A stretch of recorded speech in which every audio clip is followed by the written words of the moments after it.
In the last two episodes, I threw some numbers at you. 25 times your expenses, 4% withdrawal rate, 30 years of runway. And you may have been nodding along thinking, okay, but who came up with this? Did someone just make it up? Fair question. And the answer is no. There's actual science behind this. Published research, real academics. Today, we talk about the study that quietly changed the entire conversation around retirement. In 1998, three professors from Trinity University in Texas published a paper called Retirement Savings, Choosing a Withdrawal Rate That is Sustainable. Catchy title, I know. But what they found inside that paper became the backbone of the entire FIRE movement, even though they had no idea at the time. The core question they were trying to answer was simple. If you retire with a certain amount of money and withdraw a fixed percentage every year, how long before you run out? And across how many different market conditions?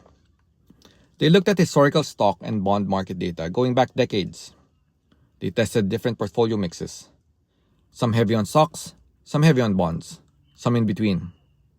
And they ran the numbers across every possible retirement start date in that historical window.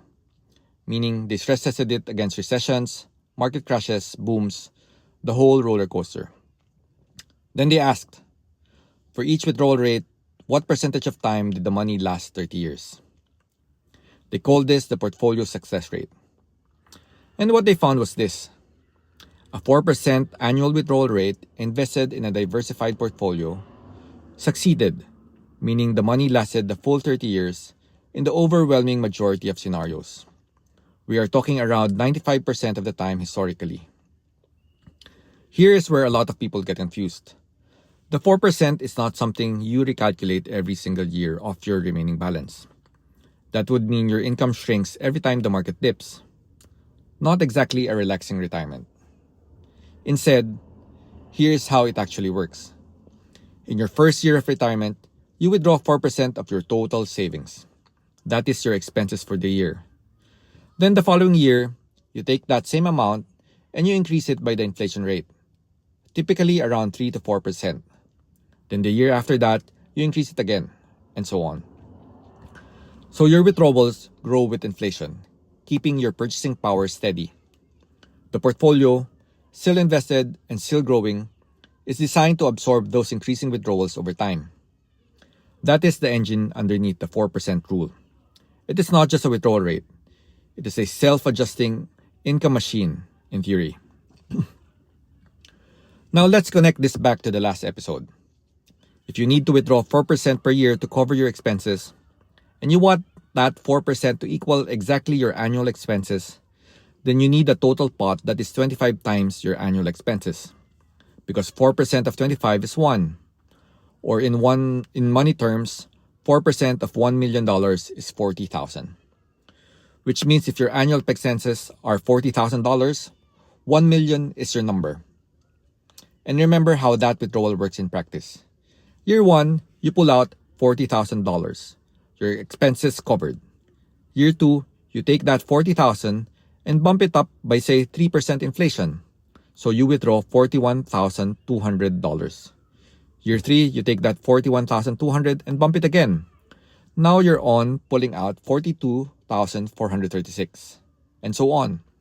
Your lifestyle stays intact, your purchasing power holds, and your portfolio keeps working in the background to support it all.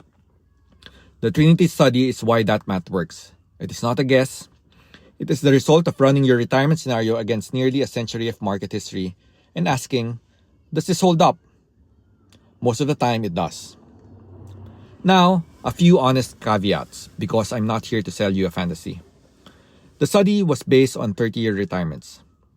If you retire at 40 and live to 95, that is 55 years. The math gets thinner the longer the horizon. We will talk about how to account for that. It also assumes you stay invested through market downturns, which sounds easy in now and feels nearly impossible when your portfolio drops 30% in a year. Discipline is part of the equation.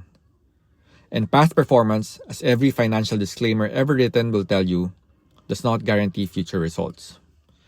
The 4% rule is a strong historical baseline, not an ironclad promise. But here's the takeaway. The foundation of FIRE is not wishful thinking. It is built on real research, real data, and decades of market history.